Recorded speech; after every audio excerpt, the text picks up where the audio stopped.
Peter Barrett. I'm sitting here on the bike on the Curtis Island beach just off Gladstone, central Queensland. We're here monitoring our flatback turtles throughout the season. The research program has been ongoing for approximately 7 years. With the monitoring of the turtles on the beach, we tag, check tags, measure, hit tag, do a clutch count, and just basically just keep a general watch on the flatback turtle throughout the season. Then once the hatchlings start, we monitor them as well until we finish the season approximately end of February, early March next year. With the flatbacks here on this beach, their normal nesting season is approximately every 2 to 3 years, so what turtles we've got this season are from 2 to 3 years ago. Hopefully, with what we're doing here, it's going to improve the general knowledge of the public as far as the flatback is concerned, and hopefully keep them more aware of the fact that what needs to be done as far as the protection of the turtle, not only the flatback but all other turtle species as well. So she's come back for her second clutch for the season. It's been about 18 days since we saw her last.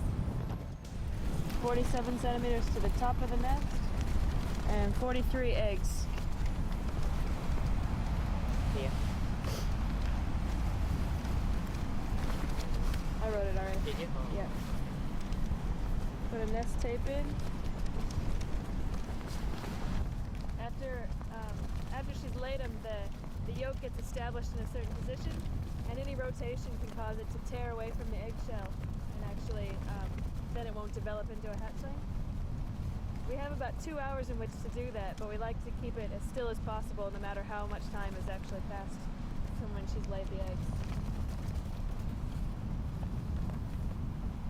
And then we'll just fill her nest back in as closely as possible to the way that she's done it originally.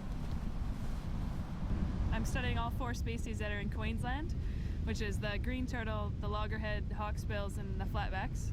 And I'm taking blood samples and looking at a class of chemicals called organochlorines, which is generally a pesticide that's used, or a group of pesticides used in, say, sugarcane farming or fruit and vegetable farming. It's also used to treat termite problems, say in homes or in office buildings, stuff like that. So you get quite a bit of runoff when, say, you've got a storm and you got rain happening, and they're very persistent chemicals that accumulate in the water and in the animals that live in the water, such as clams or oysters, which the turtles are eating.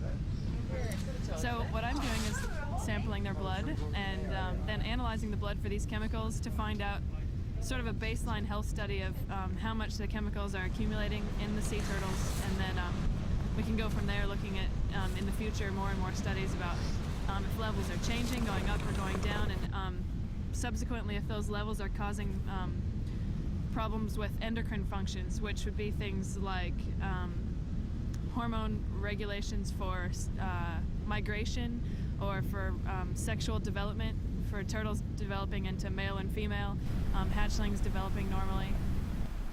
My name is Jenny and I'm from Norway, and I am doing a study here in Australia on the flatback, and I'm looking at their internesting diving behaviour for the flatbacks. That means what they do in between 2 nesting events, and I'm trying to compare that with their egg development, because the egg development happens between day 3 and 9 after they have been up on the beach and laid their eggs.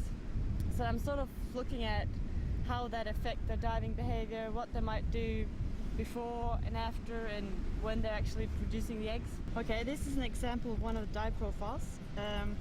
This turtle went out on the 7th of the 11th at about 10 o'clock, and we can sort of see it traveling, going up and down, because this is depth on this graph here, and this is time.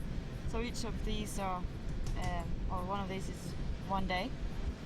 And we can sort of see it traveling out, going to deeper water, about 50 meters, traveling along, going down to really deep water, that's 20 meters, and you had to be at least 10 miles out from the beach to get that depth.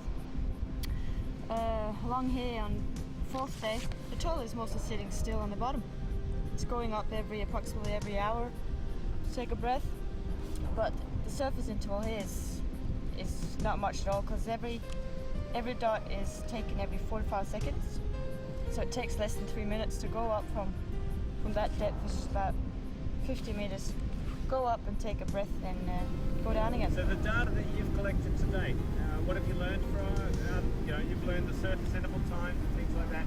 What are you hoping to achieve with this? I'm hoping to see if, or determine if there's a special time where they're vulnerable, where they had to be really protected. Like if I find out that they spend a lot of time going up and down, meaning they spend a lot of time close to the surface where speedboats might hit them or trawlers might get them, I'm hoping that that might help me to influence putting restrictions on, say, speed limits on speedboats and when the trawlers control and where they control, and the use of TEDs